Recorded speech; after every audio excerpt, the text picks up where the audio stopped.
I held my tongue, every muscle in my body coiled tight, like a spring ready to snap, while Karen Whitaker commanded that podium in the Sunnyvale Meadows Community Center as if it were her personal throne, her voice a venomous whip cracking through the thick, tension-laden air, hurling accusations at me, Ethan Caldwell, of committing egregious infrastructure sabotage, and slapping me with a staggering $70,000 fine that she waved around like a victory flag.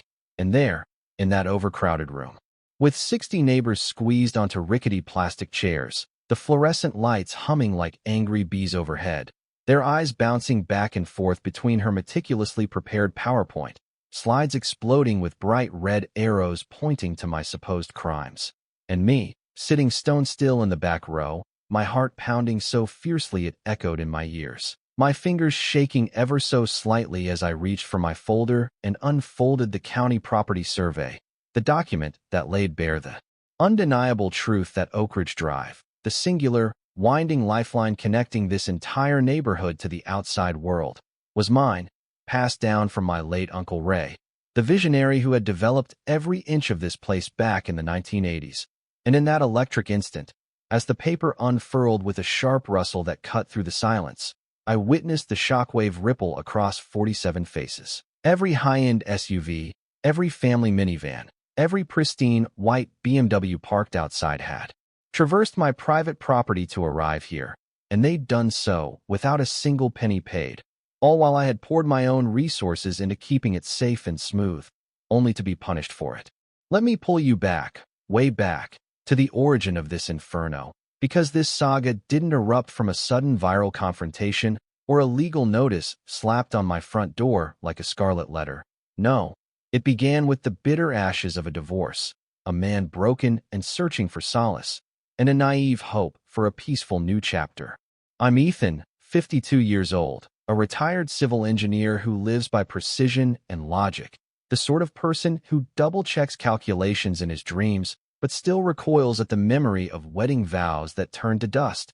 After my world crumbled in 2018 with the signing of those papers that severed ties I once thought unbreakable, I liquidated what was left, bundled up my teenage daughter Ava's belongings for her weekend stays, and set out in my truck, letting fate and the GPS guide me to Sunnyvale Meadows, a compact enclave of 47 homes, all nestled together and linked by that one meandering strip of asphalt known as Oak Ridge Drive, constructed in the late 80s and early 90s by my Uncle Ray, a man whose legacy I barely understood until it became my burden.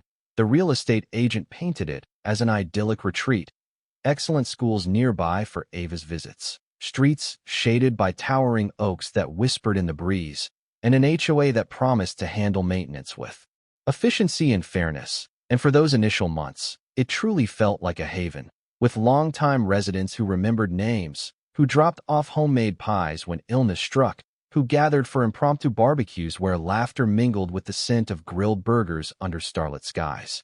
But paradise, as it often does, began to fracture, subtly at first, then with accelerating force, as gentrification crept in like a silent fog. Tech executives flush with startup cash started snapping up properties, demolishing cozy gardens to erect fortress-like fences topped with surveillance cameras that blinked like unblinking eyes, transforming casual driveway greetings into anonymous complaints filed through apps. And right at the epicenter of this shift emerged Karen Whitaker, 48, a real estate agent with a predatory glint in her eye, always clad in form-fitting yoga pants and oversized sunglasses that she wore even indoors, as if perpetually shielding herself from some imagined spotlight. Her white BMW stationed in her driveway at precisely the same angle every single day, a testament to her obsessive need for order. She arrived in 2020 and, almost immediately, without election or invitation, declared herself the neighborhood standards enforcer, printing the title on glossy business cards she handed out at every opportunity. And from there, the petty dictatorships began to unfold. The real trouble ignited in the spring of 2024, following a savage winter that had ravaged Oak Ridge Drive, turning it into a treacherous landscape of deep potholes that could engulf a small animal, sections where the asphalt had surrendered completely, crumbling into jagged gravel that crunched ominously under tires. The daily symphony of metallic scrapes as car bumpers kissed the pavement, becoming the neighborhood's grim soundtrack. I couldn't ignore it any longer, especially not after seeing Mrs. Ellison, the gentle 78-year-old widow who lived a few doors down, teeter on the edge of one of those craters while retrieving her mail, her frail frame nearly toppling in what could have been a catastrophic fall, and something deep within me, that engineer's instinct to solve, to repair, to protect, surged to the surface. So I composed a courteous email to the HOA board, offering my expertise to orchestrate professional fixes, but Karen's response pinged back in under an hour, curt and commanding. All alterations demand board sanction and appropriate permits. Proceed at your peril.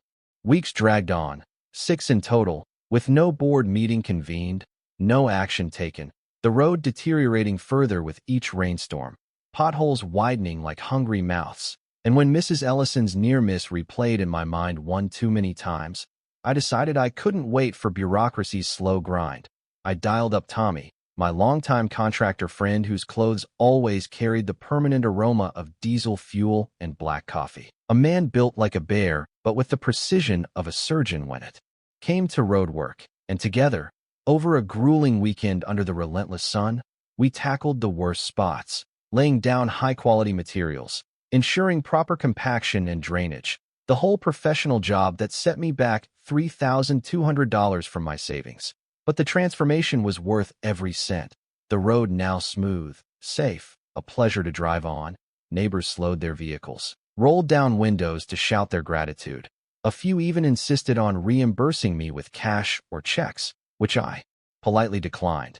And in a moment of optimism, I uploaded before and after photos to the neighborhood's Facebook group, hoping it might spur the board into addressing the remaining issues. But that act of transparency, that simple share, proved to be my inaugural blunder. Barely 48 hours passed before the hammer fell, a certified mail envelope landing on my porch with the thud of inevitability, its contents a formal cease and desist letter penned on crisp HOA letterhead, demanding I halt all activities and restore the road to its original state.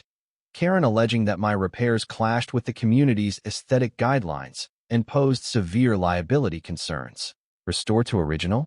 Meaning the hazardous mess that threatened lives and vehicles alike. The Facebook group ignited into a firestorm, with veteran residents rallying behind me, reminiscing about a time when neighbors lent hands without red tape, while the influx of affluent newcomers parroted Karen's mantra, regulations must be upheld. And just like that, I'd unwittingly sparked a suburban schism, a clash between old-school community spirit and new-age authoritarianism. The so-called emergency HOA meeting was convened at 2 p.m. on a Tuesday, a time slot deliberately chosen to exclude working folks. Only 3 of the 5 board members bothered to appear, but in Karen's twisted logic, that sufficed for a quorum. I entered the community center to find her staged like a courtroom drama, complete with a projector beaming her presentation titled Infrastructure Violations, a Threat to Our Values. Enlarged images of my work from every conceivable angle, annotated, with accusatory red arrows and captions decrying unauthorized alterations. This individual, she proclaimed, pointedly avoiding my name as if it were a curse, has introduced grave risks and devalued our properties through reckless interventions. She argued that my superior materials somehow failed to align with the HOA's visual standards.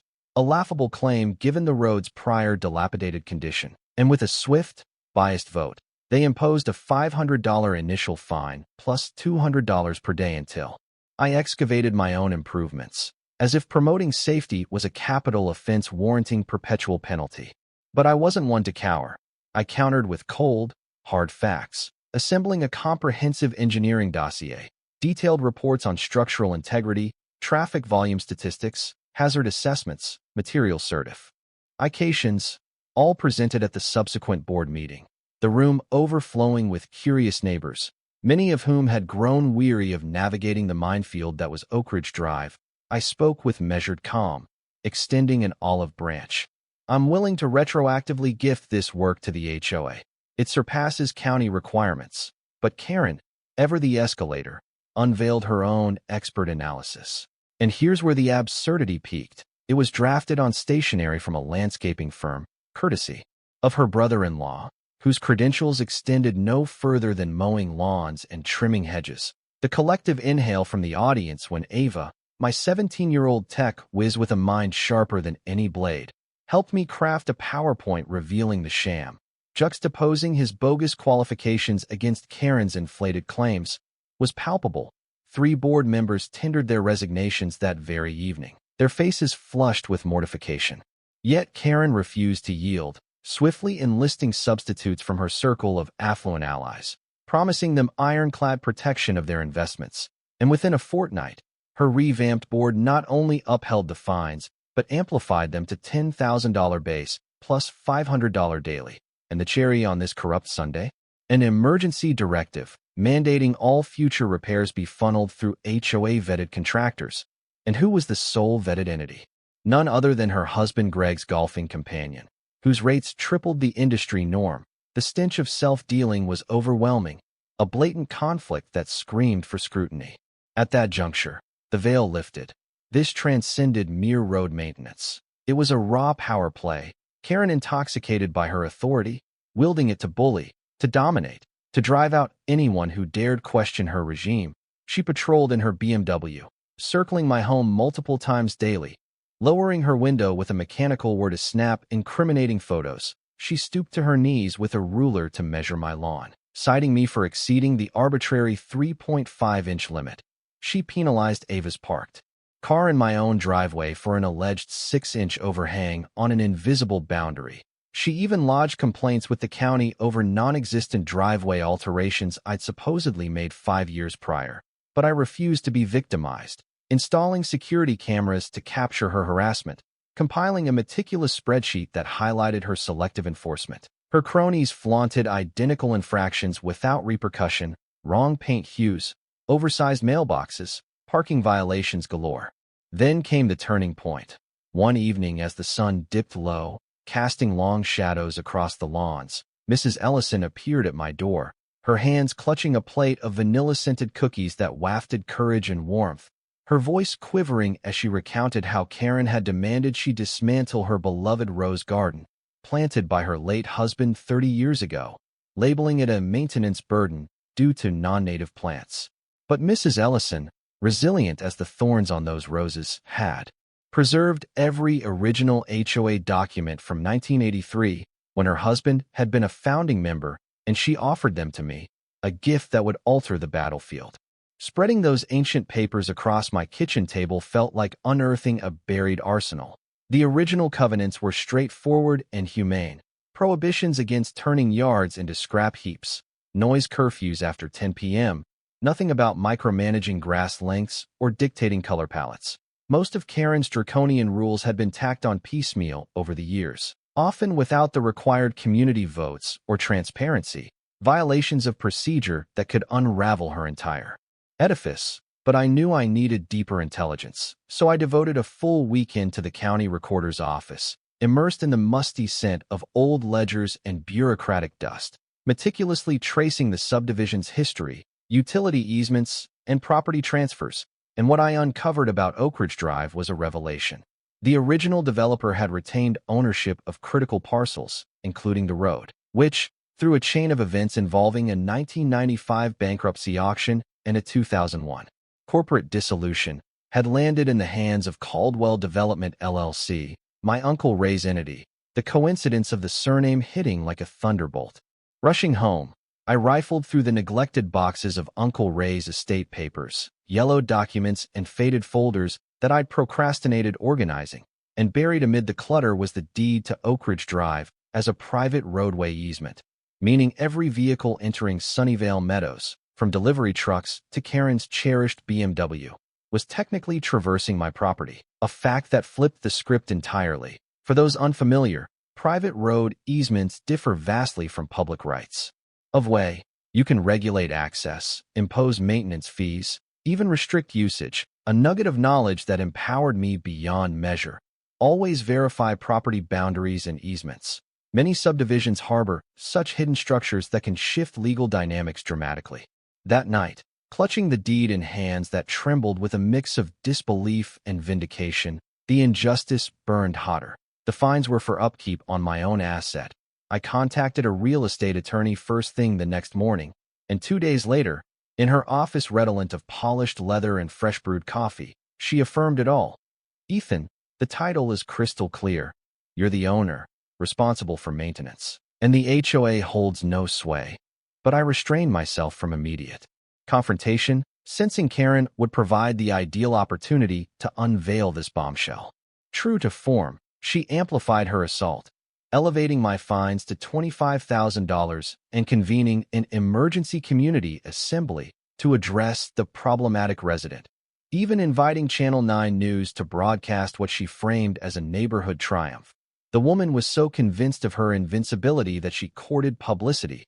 The meeting hall brimmed with over 40 attendees, plus the camera crew's glaring lights turning it into a makeshift studio.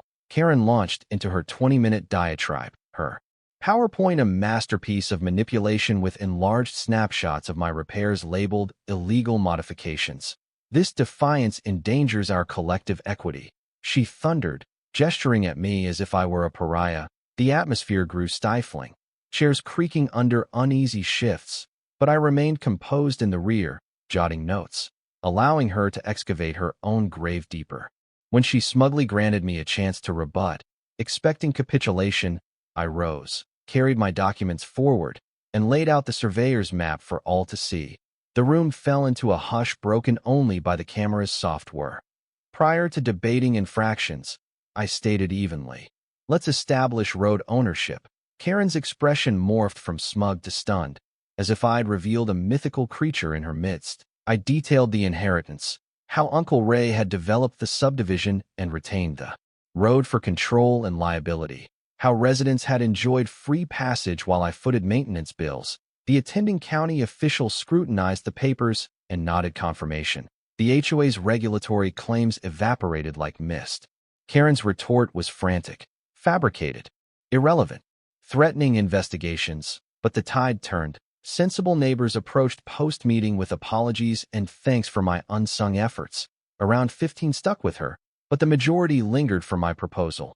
A Maple Grove Road cooperative, modest monthly fees for upkeep, my ownership intact but with resident input, ending all fines and threats. Karen rejected compromise outright, storming off with vows of litigation for blackmail, her loyalists trailing, but Mrs. Ellison swiftly arranged a follow-up for interested parties. The news segment aired that evening. HOA dispute uncovers private road ownership, going viral, comments skewering Karen's overreach against my reasoned demeanor. Yet digging further into Uncle Ray's files revealed even more. He'd owned not just the road but spearheaded the entire development, designing it with the private access as a value enhancer. Never intending HOA control, my attorney outlined my broad rights: access regulation, fee imposition, with the sole caveat of reasonable notice to avoid stranding residents. Financially, the math was staggering. 30 years of maintenance tallied $180,000. My recent fix boosting home values by $15,000 each. A collective $700,000 windfall for the neighborhood. Mrs. Ellison shared historical insights over tea scented with jasmine and resolve, recalling a cooperative era where Uncle Ray facilitated fair contributions without coercion. This epiphany reframed everything. I wasn't an HOA subject. I was the proprietor whose asset they'd exploited. The budget showed zero road allocations, pure freeloading on my inheritance. I contemplated going full throttle, erecting no trespassing barriers, but opted for fairness over vengeance, planning to educate, propose equity, escalate only if needed. I commissioned a surveyor to delineate boundaries, ordered signage denoting private status, consulted insurance and traffic experts for protocols. The emotional pivot was realizing I could shield others from Karen's wrath. Mrs. Ellison's garden, a veteran's flag, all the trivial torments. Shifting from victim to empowered owner felt liberating, but power demanded responsibility. I prepped meticulously for the confrontation, my attorney dissecting rights and duties, the surveyor mapping with laser precision while curious neighbors peered from windows, the traffic engineer tallying vehicles with a clicker, recommending $50 monthly per household for comprehensive care. Ava emerged as my digital ally, launching the Fair HOA Governance Facebook group, chronicling the saga with evidence. her posts drawing supporters, exposing more abuses like fines for mailbox fonts or driveway art. The financial breakdown was enlightening. My subsidies equated to $150 per household monthly historically. My fee is steal compared to standard assessments. Mrs. Ellison connected me with silenced victims. Tommy pledged resources. The attorney guided legally. Even the engineer volunteered testimony. Contingency plans covered all angles, from agreements to timed restrictions, countersuits for defamation, to full shutdown coordinated with emergencies. A key insight: private road co-ops offer tax perks if structured right, shared costs deductible. Financial incentives often sway more than threats. Timing was critical. I awaited Karen's next overreach for maximum impact, practicing composure amid her likely explosion, aiming for solutions over blame, psychologically bracing for conflict, knowing Karen's identity hinged on control, but envisioning healing, restoring neighborly bonds Mrs. Ellison cherished. The surveyor completed on Thursday, flags marking lines like sentinels, blending with honeysuckle scents from Mrs. Ellison's garden. Friday, signs ready. Private road, Caldwell Development LLC. Authorized access only. But I held off, granting diplomacy a final shot. For when you hold the aces, patience is the deadliest play. Karen blundered sooner than anticipated. Monday morning bringing a sheriff's sale notice pinned to my door. The paper fluttering like a mocking banner. She trumpeted victory to Channel 9, scheduling a press event to celebrate ousting the menace, her hubris on full display. I stayed silent, letting her overextend while my attorney quashed the lien. Lacking court backing, it was toothless. Survey stakes stood as omens. Signs waited in my garage. The neighborhood fractured visibly, neighbors confiding horrors. Mr. Delgado threatened over chalk drawings. Mrs. Peterson cited for vintage mailbox numbers. Whispers of fear under Karen's retaliation. Ava's sleuthing unearthed Greg's ethics scandal. Overcharging, kickbacks tied to HOA contracts, a web of corruption. But I pocketed it. Karen's media push backfired. Her interview portraying pettiness against my selfless repairs. Local businesses rallied. Tommy mobilizing trades, a restaurateur. Offering catering. Ava's group swelling to 200 plus, sharing statewide HOA nightmares. Karen's fatal error. A petition to expel me, laced with slander about money laundering and financial woes. Attacking my character crossed the Rubicon. I emailed the community. Meeting Sunday, 2 p.m., road ownership facts. She countered with her own at the same time. Inviting officials and media for my humiliation. The stage set for Armageddon, my team ready. Attorney, surveyor. Evidence dossier including Greg's probe. Sunday dawned crisp, fateful. The center split, my side calm. Hers dramatic with signs like "Stop the Road Tyrant." Karen had Channel 9, enforcer, deputy, her PowerPoint safeguarding our sanctuary. 20 minutes of fury, props, accusations. Ban him, charge him. Applause tepid. She offered me the floor smugly. I advanced, unfurled the map. Clarify ownership first. Deed revealed. Inheritance explained. Free use exposed. Official confirmed. Karen wailed scam, eyes wild. I proffered the cooperative anew. $40/month. Inclusive services. Rate lock. Tommy testified savings. 35 households endorsed. Karen shrieked, hostage taking. Vowing alternate road. Official debunked. $2M plus. Years away. Her palette of rage deepened. I unleashed. You've harassed elders, penalized innocents, profited via your spouse. That's fraud. Silence descended.